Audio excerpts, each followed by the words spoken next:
Occasion ఏదైనా location ఎక్కడైనా తెలుగువారి వేడుక అంటే ఆలివ్ మిఠాయి ఉండాల్సిందే. ఆంధ్రప్రదేశ్ ప్రభుత్వం రాజధాని అమరావతిలో రోడ్ నెట్వర్క్ సంబంధించి ఒక కీలకమైన నిర్ణయం తీసుకుంది. ఈ13, ఈ15 ఈ రహదారుల్ని జాతీయ రహదారితో అనుసంధానించేటువంటి ప్రణాళికని అమలు చేయాలని డిసైడ్ చేసింది. దీనికి సంబంధించినటువంటి డిపిఆర్లు కూడా ప్రిపేర్ అయ్యాయి. ఫైనల్గా ఇప్పుడు టెండర్స్ కాల్ఫర్ చేసింది. 455 కోట్ల రూపాయల అంచనా వ్యయంతో ఈ రెండింటికి సంబంధించినటువంటి టెండర్లని అమరావతి డెవలప్మెంట్ కార్పొరేషన్ రిలీజ్ చేసింది.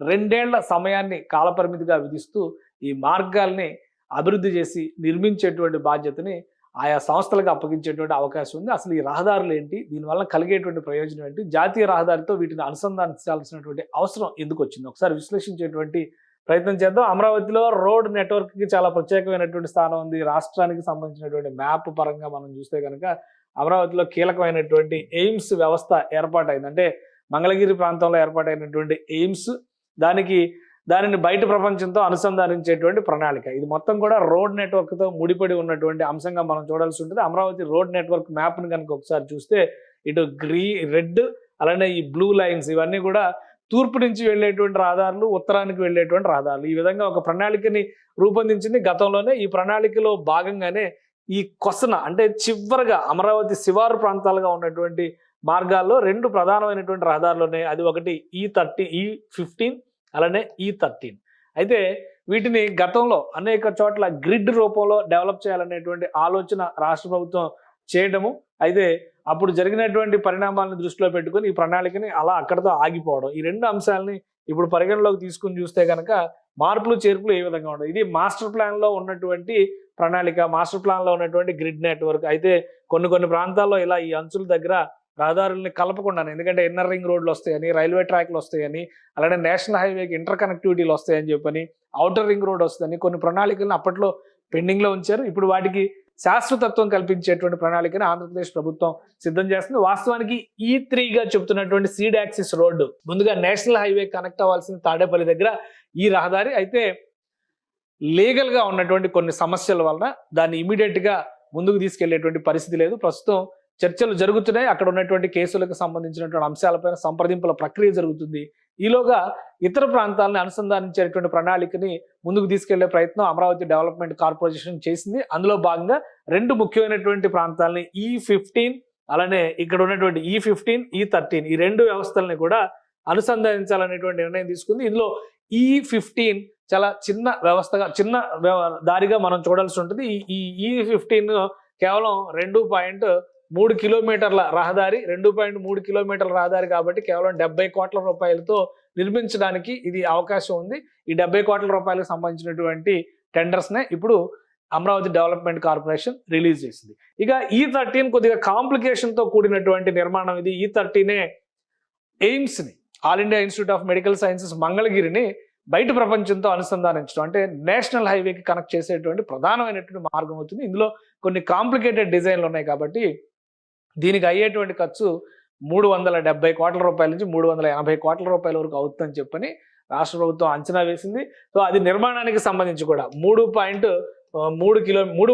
కిలోమీటర్లు అంటే 3.5 కిలోమీటర్ల నిర్మించేటువంటి ప్రణాళిక. అది 3.5 కిలోమీటర్ల నిర్మాణం ఏ విధంగా ఉండబోతుంది, దానికి సంబంధించినటువంటి డిపిఆర్లు కూడా మన దగ్గర ఉన్నాయి. ఒకసారి వాటిని విశ్లేషించేటువంటి ప్రయత్నం చేద్దాం. ఇది రహదారి వ్యవస్థకు సంబంధించిన వ్యవస్థ అయితే దీనిలో డిపిఆర్లను రూపొందించేటువంటి క్రమంలో ఇది ఆంధ్రప్రదేశ్ మ్యాప్, ఇండియాలో ఆంధ్రప్రదేశ్ మ్యాప్, అలానే ఆంధ్రప్రదేశ్లో అమరావతికి సంబంధించినటువంటి స్వరూపాన్ని ఇందులో పొందుపరిచారు. ఇది అమరావతి డెవలప్మెంట్ కార్పొరేషన్ తయారు చేసినటువంటి డిపిఆర్ రిలేటెడ్ ఇష్యూ ఇది. సో దీన్ని ఒకసారి మనం చూద్దాం. ముందుగా ఏదైతే చెప్పారో ఈ15 రహదారికి సంబంధించినటువంటి రూపకల్పన ఇక్కడ జరుగుతుంది. ఇక్కడ ఈ టీ జంక్షన్ తరహాలో కనిపిస్తున్నటువంటి మార్గమే ఇది ప్రాజెక్ట్ లొకేషన్. ఇదే 2.3 కిలోమీటర్లు సుమారుగా అనుకుంటే కనుక ఇక్కడ ఈ నిర్మాణం జరుగుతుంది. దీనికి 70 కోట్ల రూపాయలు ఖర్చు అవుతుందని చెప్పని అంచనా వేశారు. ఇక ఈ పైనుంచి కనిపిస్తున్నది ఈ13 అలైన్మెంట్, ఇది పైనుంచి ఉంది. దీన్ని ఇంకొంచెం డీటెయిల్గా చూడాల్సినటువంటి అవసరం ఉంటుంది, ఎందుకంటే ఇది కొంచెం కాంప్లికేటెడ్ డిజైను.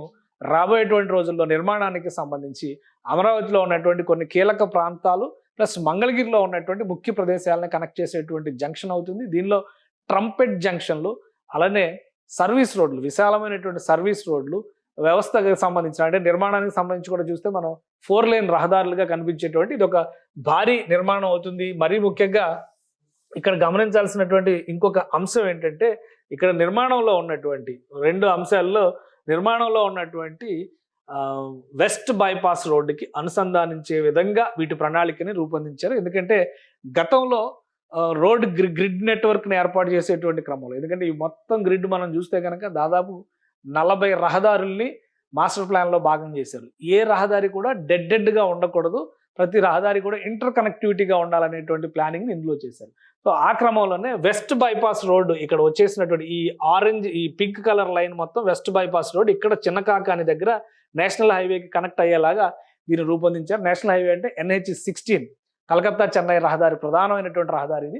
దాన్ని కనెక్ట్ అయ్యేలాగా దీన్ని రూపొందించారు. అందుకనే ఇప్పుడు E15 రహదారిని ఇక్కడ ఉన్నటువంటి గ్యాప్ని, అంటే మంగళగిరి ఓల్డ్ బస్ స్టాండ్ సమీపంలో ఓల్డ్ చెన్నై రోడ్ అంటారు, ఓల్డ్ మద్రాస్ రోడ్ అంటారు, ఆ రోడ్ని కనెక్ట్ చేసేటువంటిది ఇదే అవుతుంది.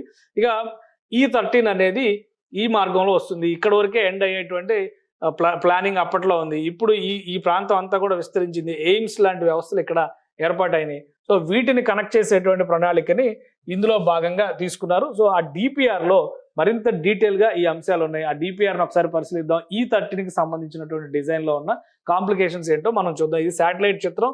E13 రహదారి వ్యవస్థ ఈ విధంగా వస్తుంది. దీని నమూనాని అధికారులు రూపొందించారు. ఇటు చూస్తే గుంటూరు అమరావతి ఈ ప్రాంతానికి సుమారుగా ఒక 25 కిలోమీటర్ల డిస్టెన్స్లో ఉంటుంది. అటు విజయవాడ నగరం కూడా ఒక 17 కిలోమీటర్ల డిస్టెన్స్లో ఉంటుంది. ఈ మధ్యలో ఉన్నటువంటిది ఇదంతా కూడా మంగళగిరి ప్రాంతం. ఇటు అమరావతి కేవలం 5 కిలోమీటర్ల డిస్టెన్స్లో మాత్రమే ఉంటుంది. సో అమరావతి నగరానికి ఒక బార్డర్ ఏరియా అనమాట. ఇక్కడతో డెడ్ ఎండ్ అయిపోయేటువంటి రహదారిని ఇప్పుడు మంగళగిరి మీదుగా నేషనల్ హైవేకి కనెక్ట్ చేయాలనేది ప్రణాళిక. ఈ కనెక్టివిటీ జరిగితే కనుక అమరావతి నగరంలోకి రాకపోకలు, నలువైపులా ఉండేటువంటి రాకపోకలు సులువుగా జరుగుతాయనేటువంటి ఆలోచన రాష్ట్ర ప్రభుత్వం చేసింది. దీన్ని అనుకున్నదే తడవగా దీనికి సంబంధించినటువంటి డిపిఆర్ని రూపొందించే పనిలో అమరావతి డెవలప్మెంట్ కార్పొరేషన్ నిమగ్నమైంది. సో ఇక్కడ ఉన్నటువంటి ముఖ్యమైనటువంటి అంశాలని మనం చూద్దాం. ఇది మంగళగిరి టౌన్, అంటే మంగళగిరి ఏరియా ఇప్పుడు డెవలప్ అయినటువంటి మంగళగిరి, ఎర్రబాలెం, మంగళగిరి CRDA బార్డర్, ఇదంతా కూడా బార్డర్ ఏరియా అవుతుంది. మంగళగిరి కూడా కొన్ని గ్రామాలు మాత్రమే, మంగళగిరిలో ఉన్నటువంటి కొన్ని గ్రామాలు మాత్రమే CRDA పరిధిలోకి వస్తాయి. కానీ మంగళగిరి మాత్రం రాజధానిని ఆనుకుని ఉన్నటువంటి పట్టణ ప్రాంతంగా మనం చూడాల్సి ఉంటుంది.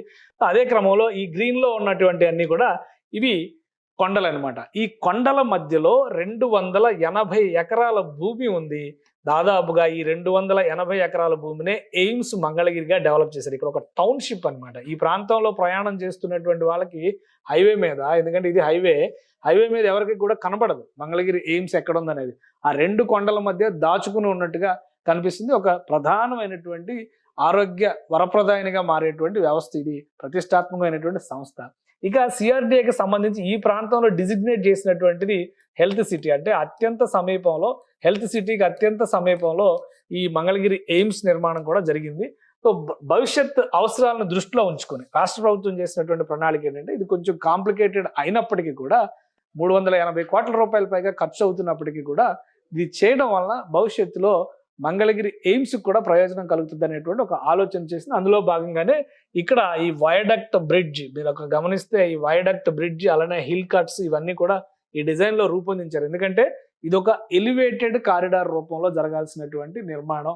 ఇలానే ఇటు నుంచి చూస్తే ఇక్కడ ఒక క్రాస్ ఓవర్ చూస్తే కనుక విజయవాడ గుంటూరు రైల్వే లైన్ కూడా ఈ మార్గంలోనే వస్తుంది. కాబట్టి మంగళగిరి రైల్వే స్టేషన్ కూడా ఇక్కడ సమీపంలోనే ఉంది.